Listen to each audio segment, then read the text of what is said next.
Hello everyone, आज हम पढ़ेंगे साइट्स के बारे में। साइट्स ने अभी रिसेंटली 50 इयर्स कंप्लीट किए हैं। तो देखते हैं ये होता क्या है। साइट्स एक कन्वेंशन है। कन्वेंशन मतलब क्या होता है? एग्रीमेंट। ठीक है, तो कन्वेंशन है किस चीज़ का? ऑन इंटरनेशनल ट्रेड इन किस चीज़ों में? Endangered species. तो कौन सी स्पीशीज़ तो हर चीज़ की होती है, बर्ड्स की भी होती है, एनिमल्स की होती है, प्लांट्स की होती है।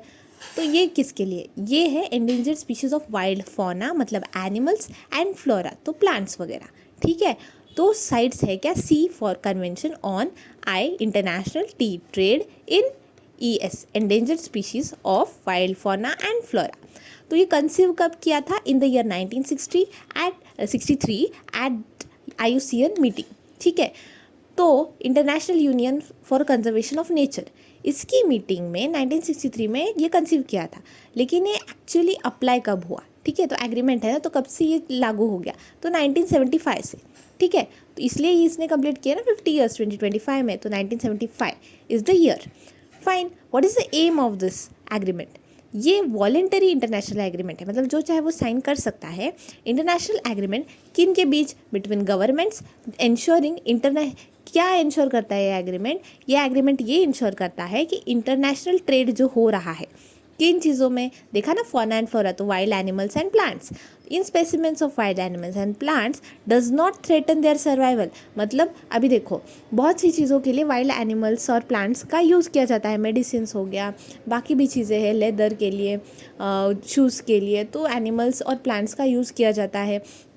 तो ये सब हम ह्यूमन यूज़ के लिए अगर चीज़ें यूज़ कर रहे हैं, नेचर का यूज़ कर रहे हैं, तो हमारे यूज़ की वजह से, एक्सेस यूज़ की वजह से एनिमल्स और प्लांट्स ये ख़त्म ना हो जाए, इनका सर्वाइवल थ्रेटन ना हो, इसके लिए ये एग्रीमेंट है। ठीक है, तो क्या है ये? इंटरनेशनल एग्रीमेंट है जो कि इंश्योर करता है, और ये किन के बीच है? गवर्नमेंट्स के बीच में, कि ये इंश्योर करता है इंटरनेशनल ट्रेड, जो इंटरनेशनल ट्रेड हो रहा है वाइल्ड एनिमल्स और प्लांट्स में, वो थ्रेटन ना करे सर्वाइवल उनका।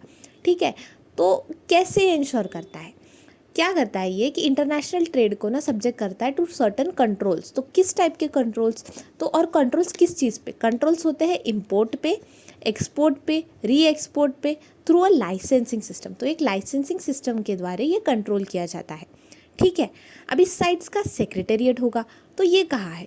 ये ना एडमिनिस्टर कौन करता है पता है? यूनाइटेड नेशन का एनवायरनमेंट प्रोग्राम, UNEP। ठीक है, UNEP जिसका हेडक्वार्टर कहाँ है? हमने पढ़ा था केन्या, नायरोबी। नायरोबी नाम की जगह जो केन्या देश में है, अफ्रीकन कंटिनेंट में, वहाँ पे है क्या? यूनाइटेड नेशन एनवायरनमेंट प्रोग्राम का हेडक्वार्टर। ये इकलौता ऐसा हेडक्वार्टर है यूनाइटेड नेशन का। एक मतलब बहुत सारे एजेंसीज है ना यूनाइटेड नेशंस की, यूनिसेफ हो गया, यूनेस्को हो गया, वैसे UNEP है। ये इकलौता ऐसा संस्था है, ऐसा हेडक्वार्टर है जो कि ग्लोबल साउथ, मतलब साउथ वाले हेमिस्फीयर्स, ग्लोबल साउथ में कौन कौन आता है? एशिया अफ्रीका की कंट्रीज आती है और लैटिन अमेरिका आता है। ठीक है, तो वहाँ पे जो है वो हेडक्वार्टर वो इकलौता है, मतलब बाकी के कोई भी UN के हेडक्वार्टर्स ग्लोबल साउथ में नहीं है, सब यूरोप, US, फ्रांस इस साइड ही है। ठीक है, तो UNEP इसलिए इम्पॉर्टेंट हो जाता है।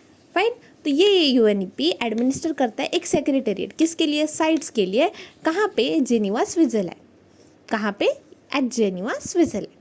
फाइन, तो IUCN क्या करता है? IUCN प्रोवाइड करता है इसको साइंटिफिक और technical services to the CITES secretariat. Scientific और टेक्निकल सर्विस, अभी हमने IUCN स्टेटस वगैरह देखा है ना, पढ़ा है कि वो एंडेंजर्ड है, कौन सी स्पीशीज़ है, क्या है, उसके बारे में बताता है।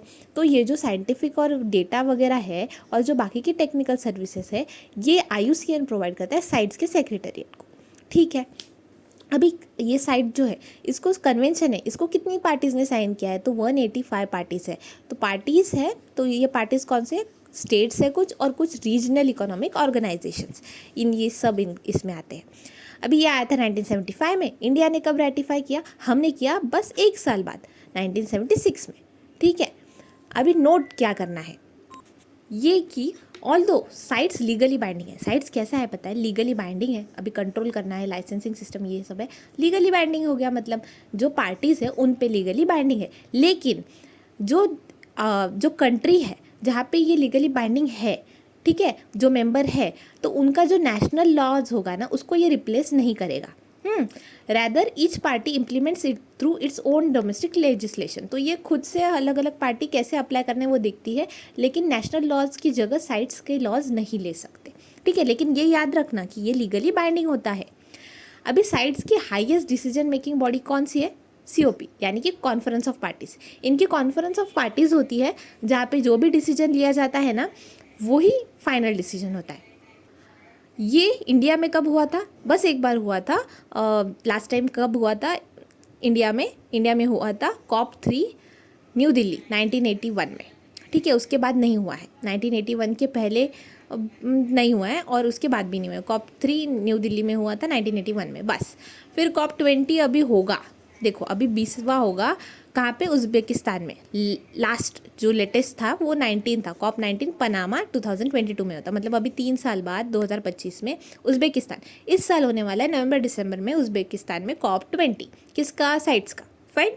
अभी साइट्स का ट्रेड डेटाबेस है ना, वो भी मैनेज कौन करता है? अभी सेक्रेटेरिएट एडमिनिस्टर UNEP कर रहा है, तो इसका ट्रेड डेटाबेस भी UNEP का कौन सा? World conservation monitoring centre.